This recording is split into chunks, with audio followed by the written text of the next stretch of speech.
Sir आलेत, स्वतः IT जॉबला आहेत. IT म्हणजे सर्वांना माहिती आहेत आणि त्यांच्याकडे 150+ प्राणी येतं आणि माझे मेंढी पालन बघायला आलेत. माझ्याकडे किती 25 प्राणी आहेत. काय वाटते सर, कुठून आला तुम्ही? माझं नाव राजेंद्र शिंदे, मी सोनगाववरून आलो. इथंच कुडाळजवळ गाव आहे. हे तुमच्या गावापासून सर्वसाधारणपणे एक 15-20 किलोमीटर असेल. 20 किलोमीटर. हे तुमचा प्रोजेक्ट छान आवडला मला. होत्यात मेंढ्या पण दिसतंय. बंदिस्त होतात.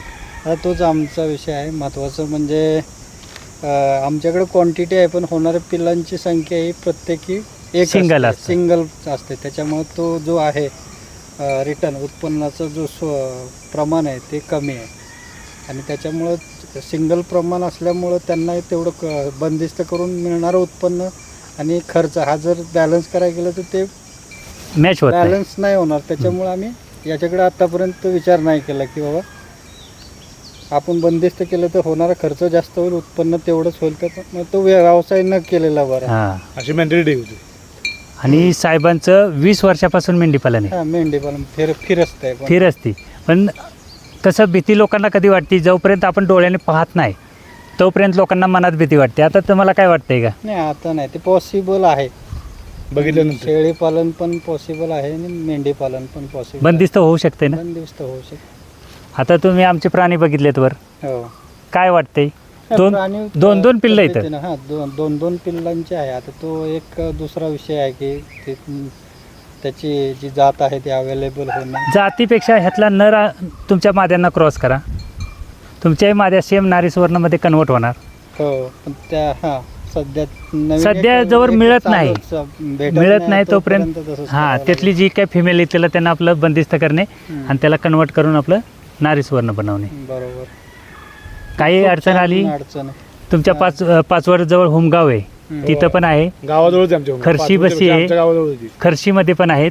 ते सुद्धा गाव आमच्या जवळ. हो, खर्शी किरण गायकवाड, बारामुरे आहे का खर्शी? खर्शी बारामुरे, अच्छा, त्या टोकात किरण किरण म्हणून आहे. त्यांच्याकडे किती? किरण गावड्यांकडे 15 एक येतं. योगेश होमगावमध्ये योगेश चव्हाण, त्यांच्याकडे आपण 2 दिलेल्या आहेत माद्या. त्यांच्याकडे पिल्लं वगैरे आत्ता आहेत. त्यांचं पण आता असं शेडचं नियोजन खाली केलं की सक्सेस नाही, किती तुम्ही काय करा. कारण आपण रोज त्याच जागेवर बांधणार तर ते सक्सेस होत नाही.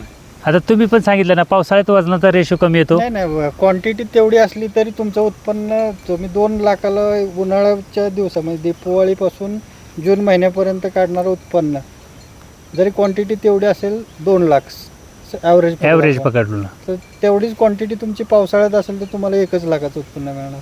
का तर ते बंदिस्त एकाच जागी असल्यामुळं त्यांना पूर्ण प्रॉपर. कारण नुसतं चेंज केलं तर एवढा फरक पडतोय, असं केलं तर काय बिघडतं. नाही, बरोबर आहे. आणि ह्याच्यामध्ये अगदी उत्कृष्ट आहे. म्हणजे मॉर्टॅलिटीचं प्रमाण कमी आहे, त्याच्यामुळे रोगराईचं प्रमाण पण कमी होणार आहे याच्यामुळे. कारण ते मातीच खात नाही. तो एक सर्वात बेनिफिट त्याच मेंढरांना. चालतंय, या तुम्ही.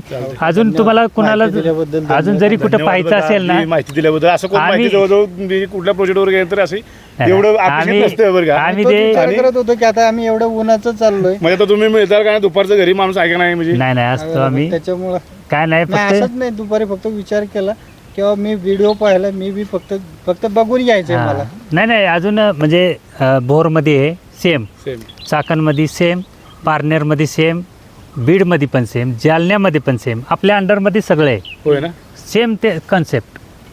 कारण त्यांना आम्ही एक डेमो दिला होता, तुम्ही ही मशीन न्या, तुमच्या पिल्लांचं काय होतं त्याच्यानंतर तुम्ही शेड बांधायचं की नाही ते तुम्ही ठरवायचं. 1 महिन्याचा रिझल्ट पाहिल्यानंतर ती लोक स्वतः शेड बांधायला लागली. तर असा विषय आपल्याला तर काय ऑलरेडी आहेच सगळं. हां, चालतंय. तर कधी तुम्हाला जरी कुणाचं शेडला जायचं असेल मला फक्त मेसेज करा, मी तुम्हाला तिकडचा पत्ता देईन. पुण्यामध्ये जरी असला तिथं राजगुरुनगरला 70 बाई आहेत, त्यांच्याकडे पण आपण दिलेले प्राणी आहेत. हो, परत तुमच्या पुण्यातलाच IT इंजिनियर आहेत, त्यांच्या आमच्याकडे बुकिंग आहेत. आता तुमचं जवळजवळ प्राणी मला वाटतं असं म्हणजे ह्याच्यासाठी गेला असेल, सांभाळायलाच. आता पण कापायला म्हणजे सुरुवातीला आम्ही कापायचो. इथं हो, इथेच. पण बाहेर असं कापायला तुम्ही म्हणजे बाहेर पण म्हणजे कटिंग मार्केट, ते एवढं कटिंग करून त्याचं लास्ट ऑप्शन म्हणजे त्यांचं कटिंग आहे. पण आता जसं लोक सांभाळायला न्यायला लागली तर त्याच्यामुळे आम्ही देतोय. नाही तर आपलं कटिंग सर्वात बेस्ट. 2 रुपये ह्याच्यापेक्षा जास्त येतात कटिंगमध्ये, पण आता लोक सांभाळायला नेत आहेत म्हणून आम्ही देतोय. बाकी तसं द्यावंच असं काही हे नाही. छान आहे, आवडलं प्रोजेक्ट. चालतंय या धन्यवाद पुन्हा माहिती दिली नक्कीच. Okay okay. आता ती हिटवर आले, संध्याकाळनं सोडलं की ती क्रॉस होणार. बघा ना, ती तिथं जाते ते आपल्याला कळतेच किती. आता संपला विषय. परत काय नॅचरल काय करत बसायचं नाही काय नाही. मग त्या पद्धतीनं आपण करतो. विषय वेगळं काय तसलं नाही. नक्या वेगळं वाढतं तर काही विषय नाही. नक्या वाढल्या तरी आम्ही 6-7 महिन्यानं कापतो एकदा कशाने खुरकटरनं आपल्या. हो.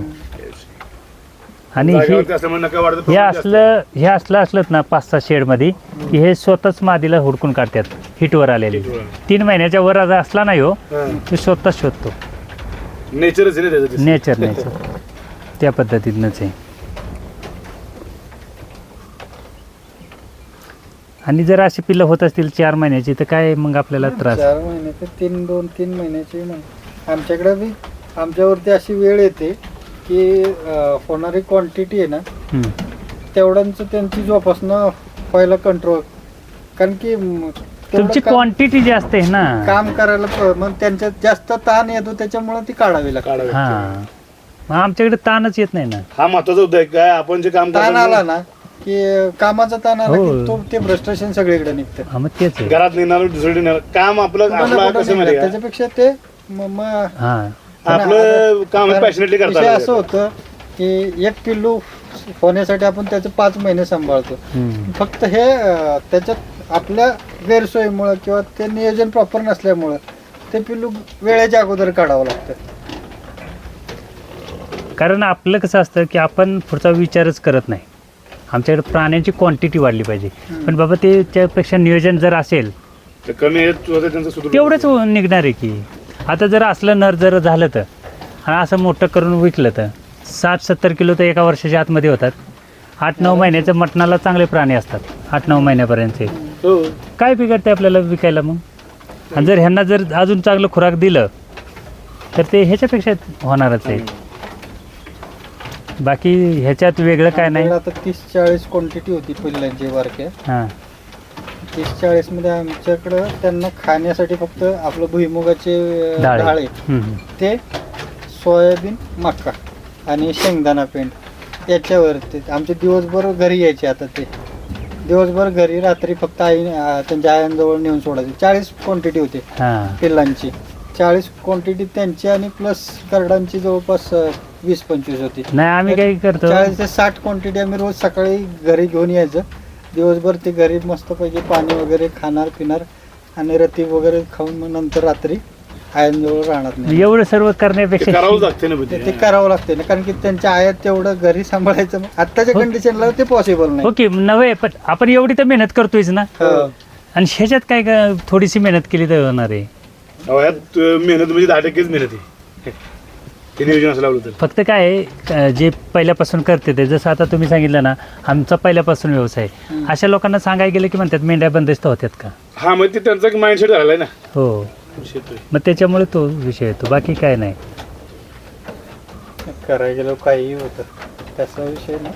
आता ते एक आपली पहिली गोष्ट आपल्या सोयीनुसार तो व्यवसाय फॅशन बनवली पाहिजे. करताना मग करायचंय, कंटाळा आहे, ताण येतोय. नाही आपण आपली त्याची फॅशन बनवली पाहिजे की आपला व्यवसाय हा फॅशन झाला पाहिजे.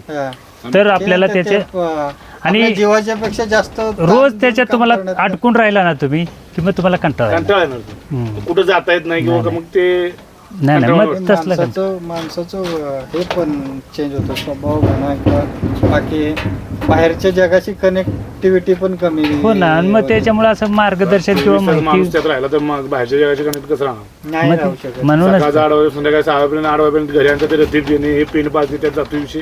जेवला झोपला सकाळी निघाला. त्याच्यापेक्षा आपलं हे केलेलं थोडं बरं आहे. चांगलंच कधी काय विषय नाही.